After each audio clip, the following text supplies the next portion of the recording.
I'm home! Perpendicular parking. Yeah, wait, what? I've never seen a car look like that in your driveway. It looks so wrong. Yeah, that was all I wanted to show you. That literally looks so weird. Do you think the parking's okay? Do you think the HOA is gonna complain? Have they I don't think complained? that's in the regulations. No, they haven't complained yet, but I don't know. I don't see why they would. It's not on their property. Right? That's what I'm saying.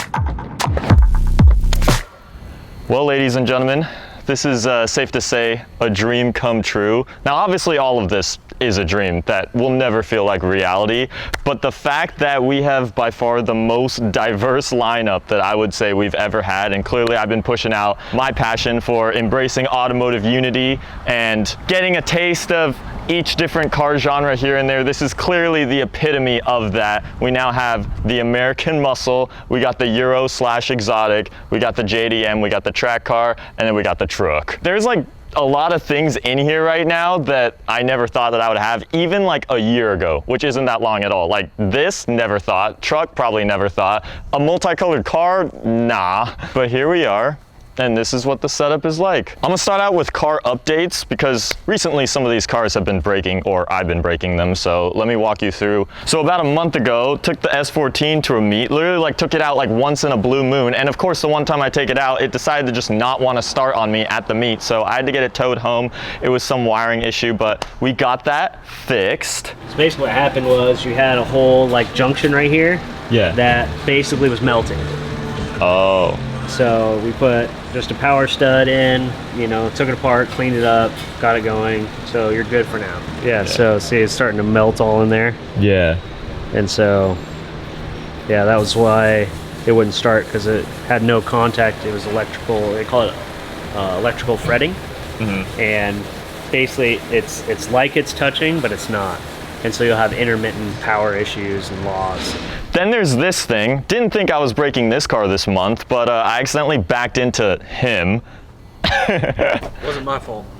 It was a unfortunate event, to put it in the best way. But yeah, it pretty much snapped off the wing mounts of this thing, and then the wing was very floppy, so to speak. But German Auto House obviously hooked me up, got this fixed. And it back up from German Auto House. You already know they had to fix my issue, so they actually put metal brackets pretty much underneath the carbon wing, and before it was pretty much held together with fiberglass or carbon, whatever it is, but metal's much stronger now, and I mean, it doesn't budge. I'm not gonna go full whistling diesel and start freaking cranking on it like that, but this thing ain't going anywhere anymore, so that is all finally fixed. And then of course my other 90s Nissan couldn't not take part in the braking pattern here. So my GK Tech camber arm decided to just snap itself out of like randomness when I was down in Portland. They thankfully sent me new Heims, and I did the liberties of getting that resolved. So now this wheel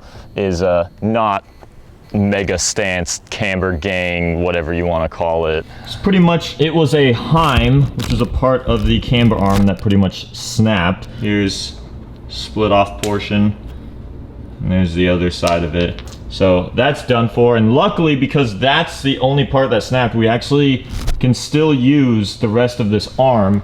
And GK Tech heard about my issue, and they pretty much sent me brand new Heims, which I can put in. These are actually stronger than they were before. Must have probably had other people complain about the same issue, and now they've improved their stuff. So shout out to them. Thank you for being understanding on the situation, and we're gonna hopefully get this thing back to drivable.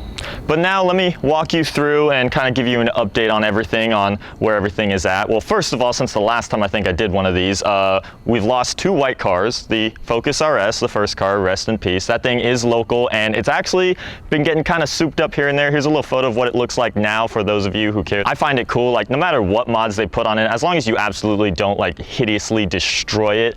If people start adding on to my cars, I find that cool. I find that as like progression and that they're still getting used. And then the Sylvia, that thing also got sold to a friend, and she's been putting great use out of the thing. She's been taking out way more than I ever had the time to. So it's been seen at meets and other places and whatnot. So yeah, sadly those 2 cars are gone, but it's okay. Now, I'll start out with this thing because now this is kind of the earliest car that still remains in the fleet.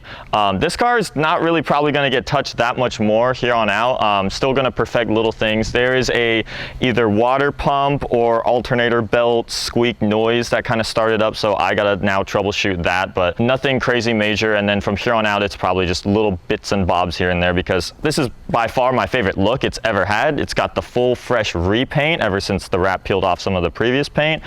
We got the new livery on, the retro future, as my personal little added characterization flair. It's functional, it drives great, it sounds great. This car is good how it is.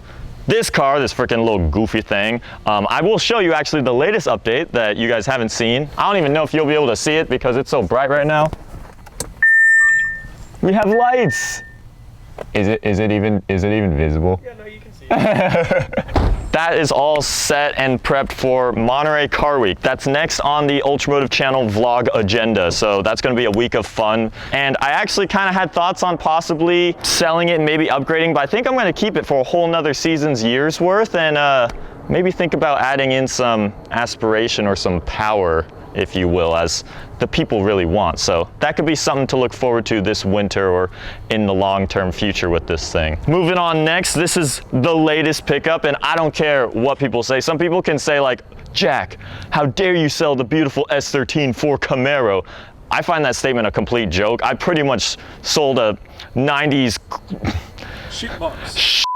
for what is pretty much one of the best bang for your buck vehicles I have ever purchased. This car costs half as much as this car, and this car is probably 85% that this car is. It is as quick as this car, if not quicker. It's as nice on the inside, like contrary to what people think, because it's a Camaro. I think the interior is actually phenomenal. Great audio, ambient lighting, all that stuff. It's reliable.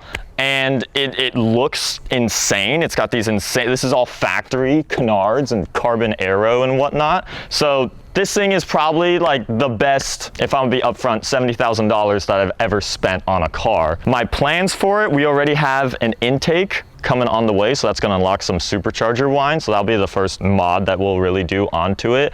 And then I wanted it in like full murdered out black spec, but at the same time, sometime in the future I could see myself color changing it to be something brighter, because the other cool thing about these cars is they have so many like blacked out Stormtrooper accents that only really get brought out if you have a brighter color onto it. So, you know, that could be in the future. I want to take this on a rally, like after doing Gold Rush and that, like maybe do some other rallies this season in this car, because dude, this thing could definitely pull it off. I mean, it's comfortable, it's got space, but at the same time it'll just haul and keep up with any other exotic out there.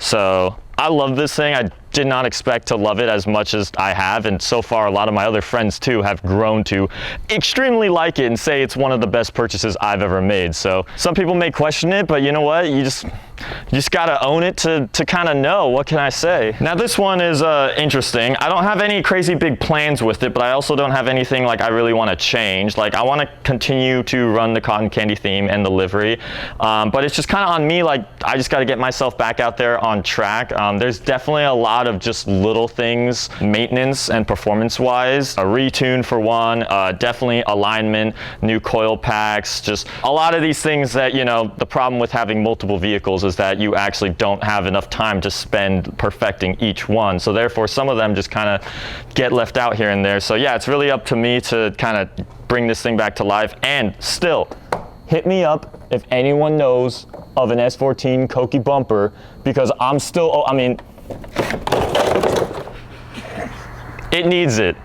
It really does. Like I can't be rocking with this thing. I sadly don't have. I mean, the way that it got crunched, I can't even repair this. It's the rest of it is just gone. So yeah, that's the first step, because for now, I mean, the car is not even if it is mechanically disabled, it looks disabled. So we gotta fix all of that. Last but not least, the daily.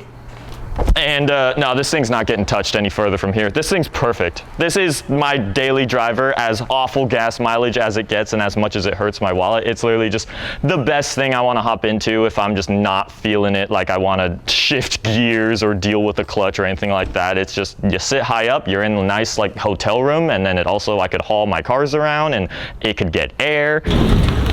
It's an amazing, it's kind of funny how the two best bang for my buck purchases I feel like I've made recently have been the two American cars, which I never thought I would say, but it is what it is. I always wanted to put a Ford F-150 on TEs, and now that we've done that, it's all set, it's all good to go. I'm not gonna like do a tune or intakes or exhaust. It doesn't need any of that. It's just gonna make it more problematic and make it sound awful. Overall, that's where everything is at right now. I'm in a really good place because, yeah, just one car for every purpose, and that's what I like. I mean, some people can have a collection of almost all the same thing. You could have like a bazillion Skylines, a bazillion S chassis, or just a bazillion Camaros, but to me, that's like, it's just not as fun. I would find that one car would eventually override the other if you have two cars that are too similar, and that's why I sold the Silvia. Like, it felt like it, you know, it didn't have an exact reserved place besides it looking really pretty and whatnot. Now it's like,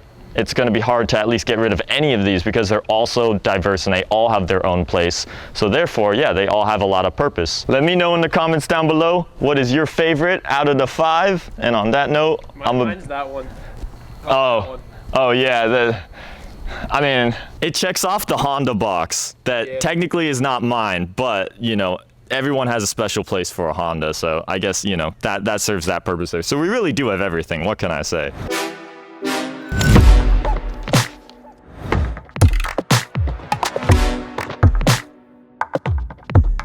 Just have our own little neighborhood car show. Yeah.